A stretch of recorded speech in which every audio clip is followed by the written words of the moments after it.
विवाह और तलाक के विषय में प्रभु यीशु कहते हैं। फरीसी प्रभु यीशु की परीक्षा करने के लिए पास आकर कहने लगे, क्या हर एक कारण से अपनी पत्नी को त्यागना उचित है? इस बात पर प्रभु यीशु ने कहा, क्या आपने नहीं पढ़ा कि जिसने उन्हें बनाया उसने आरंभ से नर और नारी बनाकर कहा, इस कारण मनुष्य अपने माता पिता से अलग होकर अपनी पत्नी के साथ रहेगा और वे दोनों एक तन होंगे। अतः वे अब दो नहीं परंतु एक तन है। इसलिए जिसे परमेश्वर ने जोड़ा है उससे मनुष्य अलग न करे। इस बात पर लोगों ने कहा, फिर मूसा ने यह क्यों ठहराया कि त्याग पत्र देकर उसे छोड़ दे? प्रभु यीशु ने कहा, मूसा ने तुम्हारे मन की कठोरता के कारण तुम्हें अपनी अपनी पत्नी को छोड़ देने की आज्ञा दी, परंतु आरंभ से ऐसा नहीं था। और मैं तुमसे कहता हूँ कि जो कोई व्यभिचार को छोड़ और किसी कारण से अपनी पत्नी को त्याग पत्र दूसरी से विवाह करे वह व्यभिचार करता है, और जो उसे छोड़ी हुई से विवाह करे वह भी व्यभिचार करता है।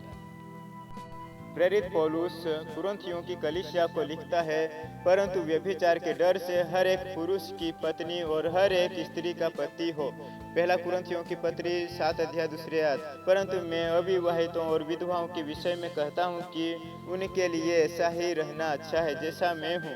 परंतु यदि वे संयम न कर सके तो विवाह करे, क्योंकि विवाह करना कामातुर रहने से भला है। पहला कुरिन्थियों की पत्री 7 अध्याय 8 से लेकर 9 आयत तक। दूसरों से प्रभु नहीं परंतु मैं ही कहता हूँ, यदि किसी भाई की पत्नी विश्वास न रखती हो और उसके साथ रहने से प्रसन्न हो तो वह उसे न छोड़े।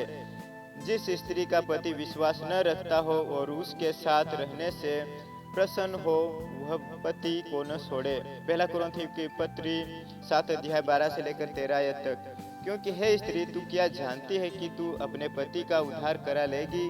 और हे पुरुष, तू क्या जानता है कि तू अपनी पत्नी का उद्धार करा लेगा? पहला कुरिन्थियों की पत्री 7 अध्याय 16वीं आयत। यदि तेरे पत्नी है तो उससे अलग होने का प्रयत्न न कर, और यदि तेरे पत्नी नहीं है तो पत्नी की खोज न कर। पहला कुरिन्थियों की पत्री 7 अध्याय 27 आयत। अतः मैं यह चाहता हूँ कि तुम्हें चिंता न हो। अविवाहित पुरुष प्रभु की बातों की चिंता में रहता है कि प्रभु को कैसे प्रसन्न रखे, परंतु विवाहित मनुष्य संसार की बातों की चिंता में रहता है कि अपनी पत्नी को किस रीति से प्रसन्न रखे। पहला कुरिन्थियों की पत्री 7 अध्याय 12 से लेकर 33 आयत तक। देखिए, प्रेम और विवाह और सच्चा प्यार। सच्चा प्रेम यह नहीं कि आप किसी के शरीर को उसकी खूबसूरती को देखकर आकर्षित होते हो। अगर आप आकर्षण होते हो तो आप में और उसमें कोई अंतर नहीं है। सच्चा प्यार, सच्चा प्रेम परमेश्वर है। जब आप देखते हो अगर आपके शरीर के ऊपर कोई मोहित है, तब आप परमेश्वर के पास जाते हो और परमेश्वर के स्वभाव से भर जाते हो। तब वही स्वभाव उस व्यक्ति जो आपके ऊपर मोहित है जीवन में लागू पड़ता है। स्वभाव में बदलावट होती है जिससे आप प्यार करते हैं, प्रेम करते हो। तो यह सच्चा प्रेम है, सच्चा प्यार है। इसलिए क्योंकि परमेश्वर प्रेम है।